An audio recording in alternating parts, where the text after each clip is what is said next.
Hey guys, welcome back. It is your favorite Gimp with a Limp, and I'm here with a special treat for you today.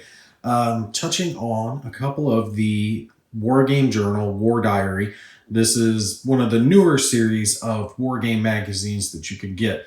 Now, that's one of the things that I haven't had a whole lot of experience with personally is the wargaming magazines like C3I and Battles magazine. The others, I'm blanking out now on some of them, but I haven't got to read as many of those as I would like, and it's just because I've already got such a huge full plate as it is of games to take care of. But I like the magazines, right? I always like being able to read up on the games and articles and histories. And anyone who's into wargaming generally is into history anyway. So being able to read the history behind whatever battle it is that we're into is great. So that's exactly what we're getting here. The people at War Diary were nice enough to contact me and say, hey, would you like a couple of issues to check out? I was like, sure, no problem. So I wanted to just show you guys real quick some of what you can expect with them. They sent me issue number 14 and 15. Gotta admit, I kind of lean towards 15 since 14 had more of the Civil War era type combat, Gettysburg, things like that. So they cover a wide variety of historical topics. Me, I prefer more modern, like World War II or modern wargaming, and strangely enough, ancient wargaming. So the age of triremes and swords and shields and all that type stuff. I was never able to get into Civil War, no matter how much I tried. Just was not my era. But the magazines, let's open it up a little bit and show you guys what you're going to get. It's going to be real similar to other wargaming magazines that you've probably read if you're into this hobby at all.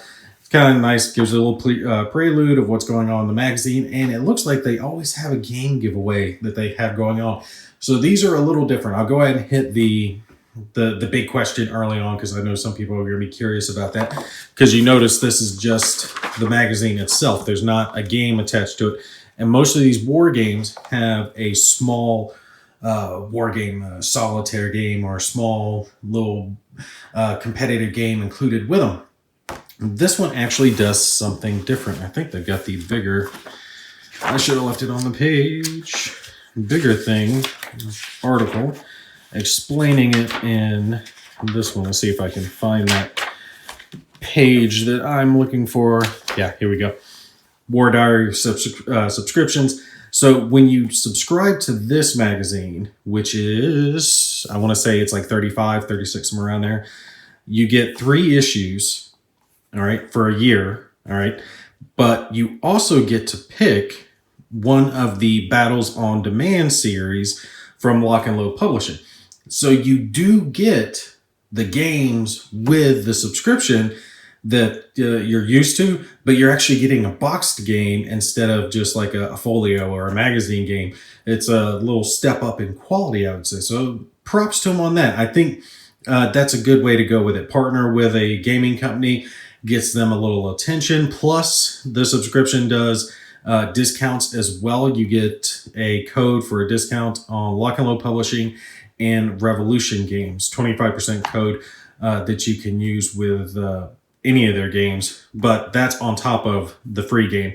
So if you're curious about what type of games are available with the subscription, just go to your browser, type in Lock and Load Publishing, Battles on Demand series, and it'll pop right up. Go click on the link and you'll see all the games that are listed down in that series. And the neat part is they actually have a couple more games that are in the process of being worked on that are actually being co-developed with the publishers of the magazine itself. So you'll get to see some from Lock and Load Publishing and then some from the publishers as well. Now, like I said, I read this one a little more than I read this one just because the articles interested me more. But you're going to find what you're anticipating finding in a war game magazine. That's why this isn't a long video. This is just a hey, letting you guys see it. This one has a slew of different articles: 4 Roads to Paris, Liddell Hart and the Fallback of France. A lot more of World War II stuff going on in this one. The Sage Weather variant, a brief history on the 22nd Panzer Division, a wing and a prayer, closing the line, an interview with Tim Toe, director, the Charles Roberts Awards. That's really cool. pass in review. And I think they're expanding who they get submissions from. They talk about that here in this little blurb. Maybe I'll see if they want the Gimpy Gamer to do a submission for them. Like I say, the quality of the magazine is nice. Nice glossy paper like you would expect from a magazine, fully colored, good historical articles.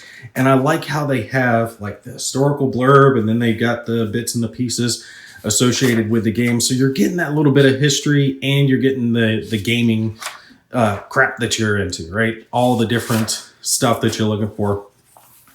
Talks about here again, the 25% code and then the free game from the Battles on Demand. I really like that. I almost wish that some of the others would start to do that. Don't get me wrong. I like the smaller games because it's kind of neat. You want to just grab a magazine, you get something to read, and you get a small game with it. But I do like the idea of doing less games, but getting more of a game, getting a boxed game instead of just folio games. So that's a really neat thing that they're doing. And I'm sure that's saving them probably on some of the publishing costs for the magazine itself, because they don't have to worry about including the packaging and counters and player aids and whatever else comes with the game with the magazine. They just have to publish the magazine itself, which does give them the ability to push towards a more full, rich game. I do like that. This looked interesting. I'm gonna have to go back and read this because I have not read this one yet, but it's a variant for the Russian campaign, and I have not played this game, but they've got a whole bunch of modifiers, and this looks like it's if I remember reading the beginning of this article, it was talking about what happens if you have all snow happen when you're rolling for your weather effects in this game. And it's like, okay, well, let's make a variant based on that. So they did, and then they put it in the magazine so you can actually read up and play it in your own game. I like how they did that. So let's scroll forward a little bit more. All these are the player aids and the charts and everything that you would need to play that variant.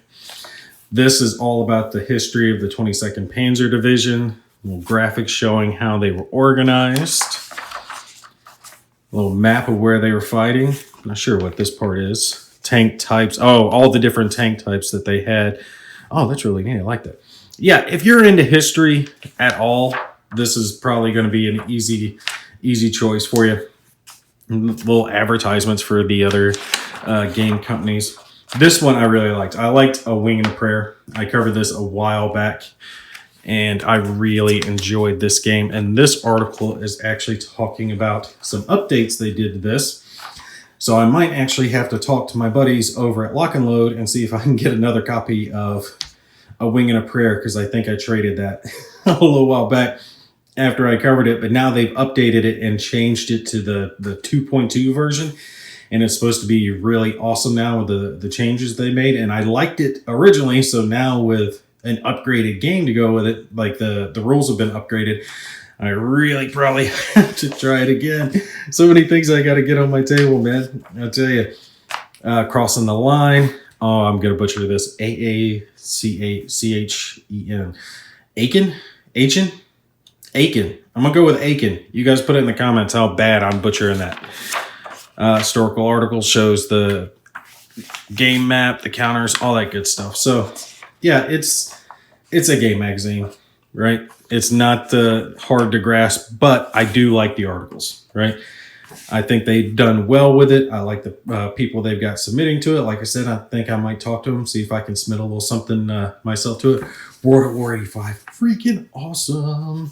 If you guys haven't played this, Storming the Gap is it's phenomenal. I mean, this one is just outstanding. It's definitely one of my top favorites, so check that one out. This is just an advertisement in the back of the book, but yeah, definitely like that one. And Legion War Games is working with them as well. I like to see all these gaming companies working with them, because don't get me wrong, I like C3I and some of the other gaming magazines, but when it's directly done with just like one game publisher, then they're going to push their stuff. And I like to see a little something from a whole bunch of different people. We don't have to be at war with each other. Work together. We're all trying to profit. But yeah, War Diary magazine, they've got, as far as I know, 15 issues out now. Cover a wide variety of topics. I definitely enjoyed the articles. The gaming articles as well as the historical articles.